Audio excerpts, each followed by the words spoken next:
आकाशवाणी भोपाल से प्रस्तुत हैं प्रादेशिक समाचार।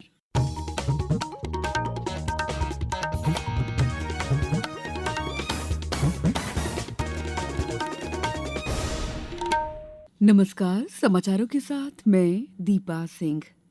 सबसे पहले मुख्य समाचार।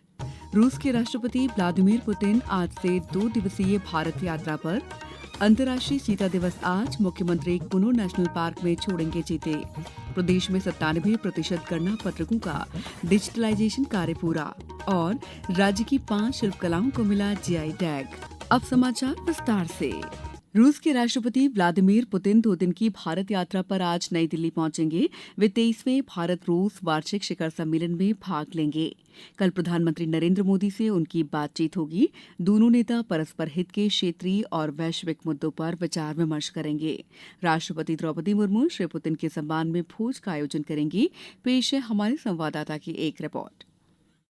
प्रधानमंत्री मोदी और रूस के राष्ट्रपति पुतिन आपसी हित के क्षेत्रीय और वैश्विक मुद्दों पर विचारों का आदान प्रदान करेंगे। इस दौरान व्यापार, अर्थव्यवस्था, स्वास्थ्य सेवा, शिक्षा, संस्कृति और मीडिया के क्षेत्रों सहित कई समझौतों पर हस्ताक्षर होने की उम्मीद है। राष्ट्रपति द्रौपदी मुर्मू रूस के राष्ट्रपति के सम्मान में भोज का आयोजन करेंगी। ये यात्रा भारत और रूस के द्विपक्षीय संबंधों में प्रगति की समीक्षा करने और विशेष रणनीतिक साझेदारी को मजबूत करने का अवसर प्रदान करेगी। वार्षिक शिखर बैठक भारत और रूस के बीच रणनीतिक साझेदारी में सर्वोच्च संस्थागत संवाद तंत्र है। भारत रूस संबंधों का विकास भारत की विदेश नीति का एक प्रमुख स्तंभ है। समाचार कक्ष से विशाल शर्मा। रक्षा मंत्री राजनाथ सिंह और रूस के रक्षा मंत्री आंद्रेई बेलोसोव आज नई दिल्ली में सैन्य और सैन्य तकनीक सहयोग पर 22वीं भारत रूस अंतर सरकारी आयोग की मंत्री स्तरीय बैठक की सह अध्यक्षता करेंगे। रक्षा मंत्रालय ने कहा है कि दोनों नेता बैठक के दौरान रक्षा के क्षेत्र में भारत और रूस के बीच बहुआयामी संबंधों की संपूर्ण समीक्षा करेंगे। वे आपसी हित के समकालीन क्षेत्रीय और वैश्विक मुद्दों पर भी विचारों का आदान प्रदान करेंगे। मंत्रालय ने कहा है कि इस यात्रा के दौरान श्री बेलोसोव राष्ट्रीय युद्ध स्मारक पर पुष्पांजलि अर्पित करेंगे। संचार साथी ऐप की बढ़ती स्वीकार्यता को देखते हुए सरकार ने मोबाइल फोन निर्माता कंपनियों के लिए इस ऐप को पहले से इंस्टॉल करने को अनिवार्य नहीं बनाने का फैसला किया है। सरकार ने स्पष्ट किया है कि नागरिक जब चाहें इस ऐप को हटा सकते हैं और इस ऐप का उपयोगकर्ताओं की सुरक्षा के अलावा कोई कार्य नहीं है। संचार मंत्रालय ने एक बयान में बताया कि अब तक 1,40,00,000 उपयोगकर्ताओं ने इस ऐप को डाउनलोड किया है और प्रतिदिन धोखाधड़ी से जुड़ी 2,000 घटनाएं सामने आ रही हैं।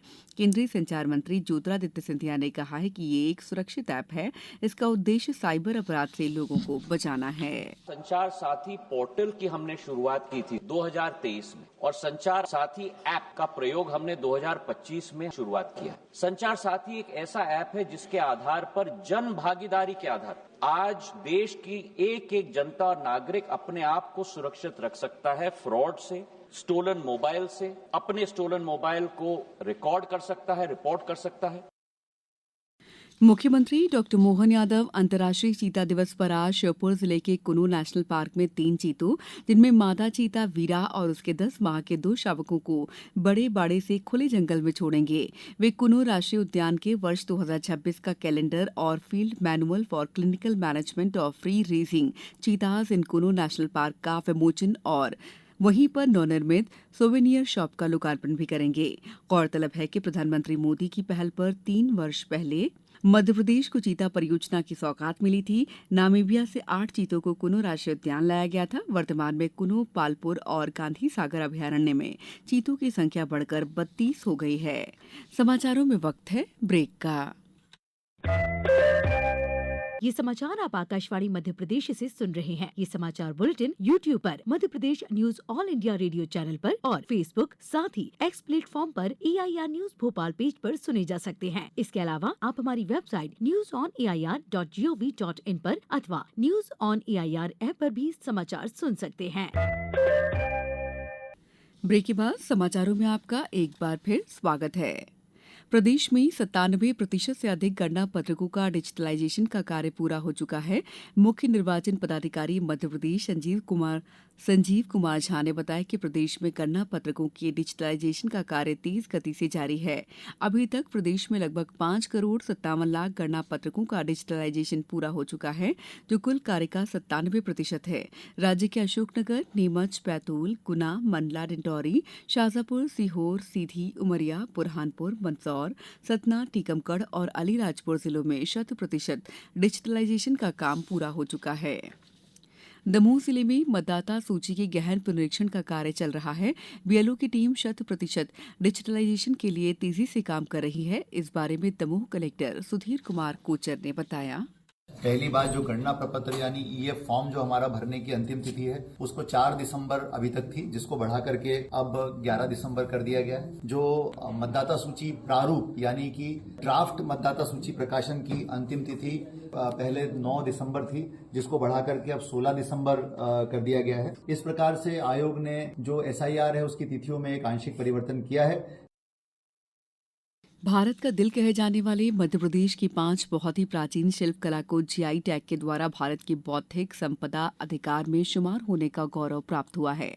मध्य प्रदेश की संपदा Khajuraho stone craft, Chhatarpur furniture, Betul Bharewa metal craft, Gwalior पत्थर शिल्प और ग्वालियर पेपर मैशे क्राफ्ट को जीआई टैग मिला है। इस उपलब्धि को जीआई मैन ऑफ इंडिया के नाम से प्रख्यात पद्मश्री डॉक्टर रजनीकांत ने अत्यंत गर्व का पल बताया है। मुस्कान विशेष अभियान के अंतर्गत नवंबर माह में प्रदेश भर में 1903 से अधिक गुमशुदा बालिकाओं को खोजकर उनके घर पहुंचाया गया है। महिला सुरक्षा शाखा पुलिस मुख्यालय भोपाल द्वारा चलाए गए इस अभियान के अंतर्गत 1 नवंबर से 30 नवंबर तक पूरे प्रदेश में गुमशुदा बालिकाओं की खोज की गई। यह अभियान गुमशुदा नाबालिग बालिकाओं की दस्तयाबी, महिला सुरक्षा सुनिश्चित करने, समाज में महिलाओं और बालिकाओं के प्रति सम्मानजनक दृष्टिकोण विकसित करने की दिशा में एक निर्णायक पहल है। प्रदेश में ठंड लगातार बढ़ रही है और कई शहरों में रात का तापमान 9 डिग्री से नीचे दर्ज हुआ है। मौसम विभाग के अनुसार कल से नया पश्चिमी विक्षोभ सक्रिय होने से कड़ाके की ठंड पड़ने के आसार हैं। इंदौर, ग्वालियर, चंबल, उज्जैन और सागर संभाग में ठंड का असर ज्यादा रहेगा। अब कुछ समाचार संक्षेप में। खंडवा कलेक्टर ने भारतीय नागरिक सुरक्षा संहिता की धारा 163 के तहत जिले में चाइनीज मांझे की खरीद फरोख्त और उपयोग पर प्रतिबंध लगा दिया है। यह आदेश 1 दिसंबर से 30 जनवरी 2026 तक प्रभावी रहेगा। कटनी में महिलाओं के लिए युवा संगम रोजगार मेले का आयोजन किया गया। इस संयुक्त आयोजन में 40 महिलाओं को रोजगार के अवसर प्रदान किए गए। नशा मुक्त भारत अभियान के तहत आगरमालवा जिले की ग्राम पंचायत हरनावदा में कल बुधवार को हुए जागरूकता कार्यक्रम में कलेक्टर प्रीति यादव ने उपस्थित जनों को नशा मुक्ति की शपथ दिलाई।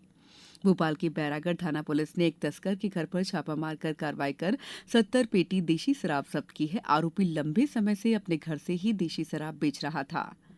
इंदौर कलेक्टर और जिला दंडाधिकारी शिवम वर्मा ने जिले की राजस्व सीमा में ध्वनि प्रदूषण नियंत्रण के लिए ध्वनि विस्तारक यंत्रों के अनियंत्रित और नियम विरुद्ध प्रयोग पर प्रतिबंध लगाया है। श्योपुर में लोक सेवा गारंटी अधिनियम के तहत समय सीमा में विभिन्न सेवाओं को प्रदान नहीं करने पर 17 पंचायत सचिवों पर 9,250 रुपये का जुर्माना लगाया गया है। विश्व दिव्यांग दिवस के अवसर पर मदर टेरेसा आश्रम झाबुआ में विधिक साक्षरता और जागरूकता शिविर आयोजित किया गया। दक्षिण अफ्रीका ने कल रायपुर में दूसरे एक दिवसीय क्रिकेट टेस्ट मैच में भारत को 4 विकेट से हरा दिया। दोनों देशों के बीच 3 एक दिवसीय मैचों की श्रृंखला अब 1-1 से बराबर हो गई है। तीसरा और अंतिम मैच इस महीने की 6 तारीख को विशाखापट्टनम में खेला जाएगा। इस बुलेटिन में बस इतना ही। अगला बुलेटिन दोपहर 2:10 पर। नमस्कार।